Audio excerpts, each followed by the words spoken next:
Okay, let's talk about freezing weather real quick. This year we are trying to learn the line that we draw where it's like too cold to go out, and I think that here my experience has taught me that temperatures close to freezing aren't bad for the machine. Like typically we're not going to run into problems where we actually break the machine because it's too cold. Now, this has nothing to do with like whether or not it's close to 30 degrees or 28 degrees and we're up on a roof.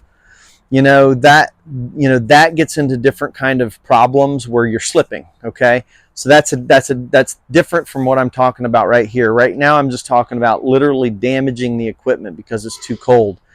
And definitely when it gets down into the teens, or even low teens and below, that's when you really have to do something, or else you're going to break hoses or you're going to break this part of the pump.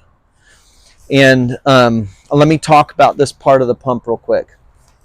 So your pressure washer is very simply an engine attached to a water pump. And there's two parts to the water pump. There's the oil part that has the pistons that go back and forth, and then there's the water part. And this brass piece is the water part. This is what freezes and this is what breaks if there's water in it and it gets down to really cold temperatures.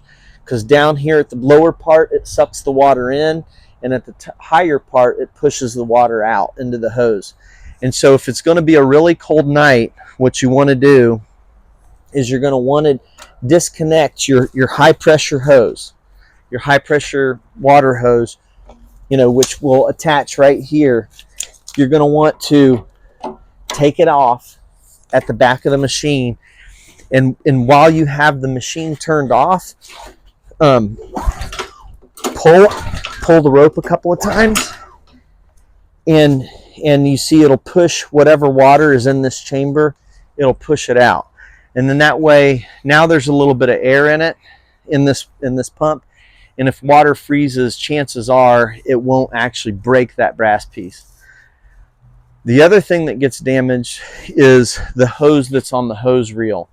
And so what you want to do with the hose reel is very simply pull all your hose off so that it's all kind of on the ground, lower than the hose reel.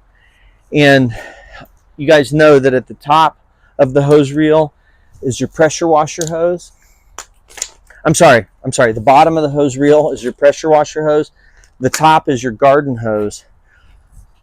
But you do effectively the same thing for both of them. Now, physics demands that if you're going to drain the water out of the hose, both ends of the hose have to be open. So take your gun off of the pressure hose on one side and open up the other end by removing, with the pressure hose, you remove the hose off of the machine, and then just simply slowly start winding it up. And as you wind it up, all the water is going to drain out of the pressure washer hose. And with the garden hose, all you have to do is this little valve that comes off the side, the short one that's not connected to the restaurant. Just open that valve up. All the hose would be down on the ground, and start winding it up. And the same thing, as you wind it up, all of the water will come out of the hose. If you don't drain this hose, and there's pockets of it that maybe are down here as it's on the reel, those will freeze and expand, and it'll bust the steel threading that's inside the pressure washer hose. And what you'll find is these big breaks that happen right in the middle of your hose.